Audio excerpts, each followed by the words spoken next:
Oi, gente! Tudo bem com vocês? Eu sou a Camila Gontijo e hoje eu tô aqui para mais um vídeo de português, porque tem muito tempo que eu não gravo, acho que vai fazer um ano. E hoje eu voltei com tudo para começar a falar um assunto muito legal com vocês, que é sobre orações coordenadas, tá? Então a gente vai ter oração coordenada assindética, oração coordenada sindética e seus tipos, suas classificações e exemplos. Então, antes, deixa o like, se inscreve no canal, ativa o sininho, tá? Pra não perder nenhum tipo de vídeo que eu posso começar a postar agora com mais frequência. E bora lá! Bom, vamos começar relembrando o que é frase. Frase é um enunciado linguístico, tá? É um enunciado linguístico com um sentido completo. Então, por exemplo, quando eu falo bom dia, é uma frase? É uma frase. Mas eu consigo diferenciar uma frase de um período. O período, ele já é composto sintaticamente por verbos, né? Pode ser um período simples, com um único verbo, ou seja, uma única oração, ou um período composto, com mais de um verbo, ou seja, mais de uma oração. 2 ou mais verbos, 2 ou mais orações. E aí, a gente fala sobre a oração, que aí ela pode ser classificada como uma oração coordenada sintética ou coordenada assindética. Sobre ela ser coordenada sindética, ela pode ser alternativa, ela pode ser explicativa, ela pode ser conclusiva, adversativa, aditiva. Então, tem muitos exemplos. E eu vou explicar cada um deles aqui com alguns exemplos dessas orações coordenadas sindéticas. Mas primeiro, como que eu sei se ela é sindética ou assindética? Ela só é assindética quando ela não apresenta nenhum tipo de conectivo. Ou seja, normalmente, esses conectivos são substituídos por vírgulas, tá? Então, quando eu vejo uma oração que não apresenta nenhum tipo de conectivo, seja de adição, seja de oposição, seja de conclusão, trata-se de uma oração coordenada assindética. Por que A? Porque o A na língua portuguesa significa negação, ou seja, não apresenta nenhum tipo de conectivo. Então, por isso que é assindética. Agora, quando ela é sindética, é porque sim, apresenta conectivo, então, consequentemente, é classificada dessa forma. Bom, sobre orações coordenadas sindéticas, a gente tem muitos exemplos aqui. Ó, um exemplo. Eu não vou comer hambúrguer, vírgula, nem tomar refrigerante. Eu utilizei a vírgula aqui? Utilizei, mas depois da vírgula eu utilizei o termo nem tomar refrigerante. Eu quero dizer que além de eu não comer hambúrguer, eu também não vou tomar refrigerante. Quando estiver em dúvida, você pode substituir o termo utilizado aqui, né, que está sendo criticado para você classificá-lo, você pode substituí-lo por outro termo de adição, de conclusão, né, de oposição, para você ver se faz sentido, se vai trazer a mesma mensagem, se vai passar a mesma mensagem para o interlocutor. Então, o nem aqui é de adição, porque além de eu comer hambúrguer, eu também não vou tomar refrigerante. Então, aqui é uma oração coordenada sindética aditiva.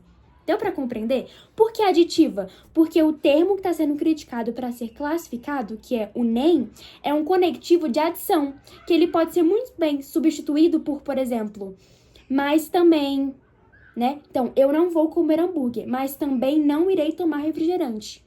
Eu posso substituir por outros conectivos que são de adição, para você ver que traz o mesmo sentido, passa a mesma mensagem. Bom, o outro exemplo é: eu queria ficar no litoral, vírgula, mas tenho que trabalhar amanhã. Esse mas, se ele puder ser dito de qual forma? Mas também. Ele pode ser muito confundido como um conectivo de adição ou um conectivo de adversão, ou seja, de uma oração coordenada sindética adversativa, porque ele pode expressar tanto acréscimo quanto oposição. Mas, a maioria das vezes, trata-se de oposição. Então, quando eu falo que eu queria ficar no litoral, só que eu não irei conseguir ficar porque eu tenho que trabalhar amanhã, eu tô contradizendo. Eu tô dizendo que eu queria estar no local, mas eu não estarei nele, porque eu tenho outros objetivos, outros planos, tá? Outros compromissos. Então, consequentemente, é de oposição. É uma coisa que eu queria fazer, mas eu não irei fazer. entendeu? Então, se trata de uma oração coordenada sindética adversativa, porque ela expressa oposição, tá? Outro exemplo. Os anos passavam, vírgula, a responsabilidade crescia. Então, os anos passavam, a responsabilidade crescia. Tem algum conectivo aqui? Nenhum, tá? Eu poderia muito bem ter substituído essa vírgula para um e, né? Mas também. Só que eu não quis. Eu omiti aqui, né? Eu trouxe uma omissão dos conectivos de adição. Então, eu simplesmente coloquei a vírgula. Aqui não tem nenhum tipo de conectivo. Então, consequentemente, é uma oração coordenada assindética. Como eu disse, o a, na língua portuguesa, significa de negação. Então, não possui nenhum tipo de conectivo. Então, consequentemente, é assindética. Outro exemplo, irei de avião ou pegarei um ônibus. Aqui eu tenho duas opções, eu tenho alternativas. Eu posso escolher se eu quero ir de avião ou se eu quero ir de ônibus. Eu tenho uma dúvida em qual dos dois eu irei escolher para me locomover. Então, consequentemente, é uma oração coordenada sindética alternativa, tá? Qual que é o conectivo aqui? O ou, porque eu tô ligando uma frase que tem sentido completo do irei de avião e a outra frase que é pegarei um ônibus. Eu liguei essas duas frases, né, com o conectivo ou, trazendo essa questão de dúvida sobre qual dos dois eu irei escolher para me locomover. Então, é uma oração coordenada sindética alternativa. Agora, vamos para um exemplo aqui de oração coordenada sindética conclusiva. Ó, ficou doente. Por isso, não comparecerá à reunião. O por isso, o portanto, são conectivos que estão expressando conclusão. Em que sentido? Eu vou te dizer uma coisa que, consequentemente, gerará outra. Eu estou doente. Por isso, ou portanto, eu não comparecerei à reunião amanhã. Então, eu tô concluindo a minha frase, eu tô concluindo a minha lógica, o meu raciocínio, que como consequência de eu estar doente, é eu não comparecer a um determinado lugar. Então, é conclusiva, tá? Então, o por isso, o portanto. Agora aqui, ela estava comemorando porque foi aprovada. Então, qual que é o motivo pelo qual ela estava comemorando? É porque ela foi aprovada. Então, o termo porquê é um conectivo que expressa explicação. Então, é uma oração coordenada sindética explicativa. Então, nós vimos orações coordenadas sindéticas explicativas, conclusivas, aditivas, adversativas, tá? A gente viu muitos exemplos aqui. E é importante você saber diferenciar quais são os tipos de conectivos usados, quais são os conectivos que podem expressar adição, oposição, adversão, tá? Conclusão, explicação. Então, é você tentar interpretar a frase. O que ela quer te dizer quando se liga duas frases a partir de um conectivo. O que esse conectivo quer passar? Qual que é o sentido dele na frase, né? Na oração completa. Então, é aí que entra também o significado de período, sobre o período apresentar verbos, podendo ser um período simples, quando possui uma única oração, ou um período composto, quando possui mais duas orações, duas ou mais orações, né? Ou seja, mais de um verbo.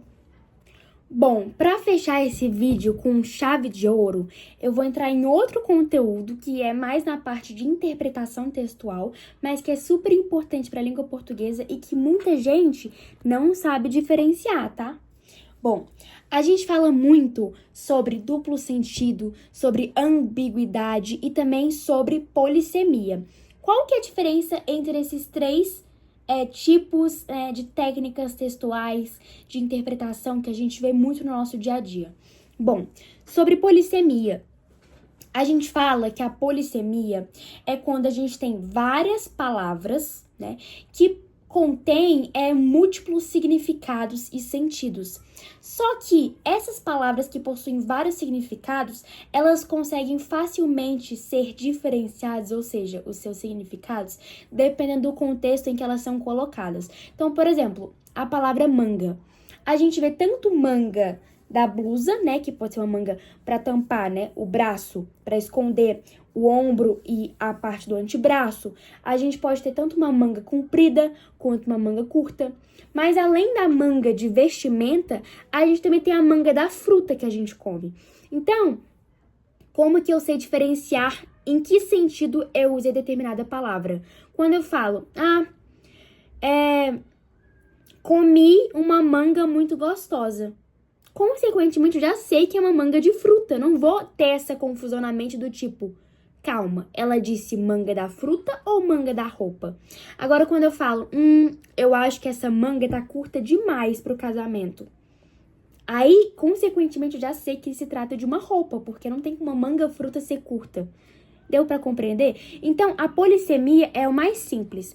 São palavras que possuem múltiplos significados, tá? Sentidos. Só que eu consigo facilmente diferenciar cada sentido de determinada palavra a partir do contexto em que ela é colocada, tá? Então, a polissemia são palavras com múltiplos sentidos que esses sentidos podem ser facilmente diferenciados pelo leitor, né? Porque interpreta, né, a frase, a oração, através do contexto em que essa palavra é colocada. Outro exemplo, cabo. Pode ser cabo de patente militar, como que é acima do soldado. Pode ser cabo, que é um fio que liga a televisão, tá? Ou pode ser um cabo referente a uma região de uma ferramenta, tá? Então, a gente tem muitas palavras que apresentam polissemia e que a gente vê muito no nosso dia a dia, só que a gente nem percebe que não causa uma confusão, não compromete a clareza da mensagem, porque é muito simples de interpretar. Você vendo o contexto, você consegue facilmente descobrir em que sentido aquela palavra foi usada, através do contexto em que ela é colocada. Bom, diferentemente da polissemia, quando a gente fala sobre ambiguidade não é uma única palavra individual. A gente fala sobre uma oração que ela é construída com palavras que não é que as palavras, de forma individual, apresentam confusão ou problema de interpretação, mas sim como elas são combinadas, como elas são colocadas, a ordem, né, respectivamente, como é interpretado. Então, são frases, são orações que são mal construídas, né, mal estruturadas, que podem apresentar muita confusão na hora de interpretá-las, tá? Então, diferentemente da polissemia, que é uma única palavra que pode possuir vários sentidos e que podem ser facilmente diferenciados, que não compromete a clareza da mensagem, quando a gente fala sobre ambiguidade, é uma frase que possui palavras que não é problema individual, mas sim de forma coletiva, como elas são colocadas, né, estruturadas de forma mal construída, mal estruturada, que consequentemente vai comprometer sim a clareza da mensagem, tá? E outro exemplo também é sobre o duplo sentido. Muita gente fica assim, nossa, mas qual que é a diferença entre ambiguidade e duplo sentido? Porque são palavras quase sinônimas. Só que a diferença é que o duplo sentido a gente vê muito em trocadilhos, em piadas. Então tem esse som, assim, né? Esse tom, né? De humor, de ironia. Tá? Então, é muito presente também quando a gente fala sobre anúncios, tá? Então, anúncios que querem trazer mais criatividade para chamar a atenção do leitor. Então, a gente vê esse sentido de duplo sentido, tá? Então, diferentemente da ambiguidade, o duplo sentido é proposital, enquanto a ambiguidade não é proposital. A gente traz, né, essa confusão de como a frase pode ser interpretada com a combinação de palavras, só que cada um que lê pode interpretar de uma forma, tá? Então, já falei todos os exemplos aqui, os conceitos. A gente fala, então, que polissemia são palavras com múltiplos significados, tá? E que podem ser facilmente diferenciados, né? Você saber exatamente qual sentido foi usado aquela palavra, dependendo do contexto em que ela foi colocada. Enquanto a ambiguidade são frases, são orações mal construídas, mal estruturadas, que não são problemas individuais, e sim a forma como todas as palavras, né, juntas no coletivo, são combinadas, que podem gerar confusão na hora de interpretá-las, tá? E em muitos casos, a gente fala que é super importante você saber desfazer essa ambiguidade, tá? Então, em textos argumentativos, como dissertativo argumentativo, como artigo de opinião, é importante você desfazer a ambiguidade para não gerar nenhum tipo de confusão, tá? E o duplo sentido é proposital, então a gente faz a ambiguidade sem nem perceber, tá? Enquanto o duplo sentido é proposital para trazer um trocadilho, uma piada e um tom de humor, tá? Então é isso, gente. Eu vou finalizar esse vídeo, que eu acho que tá super longo, inclusive. Mas é isso. E até o próximo vídeo. Espero que vocês tenham gostado. Se inscreva no canal, curte, compartilha com os amigos. E é isso. Um beijo!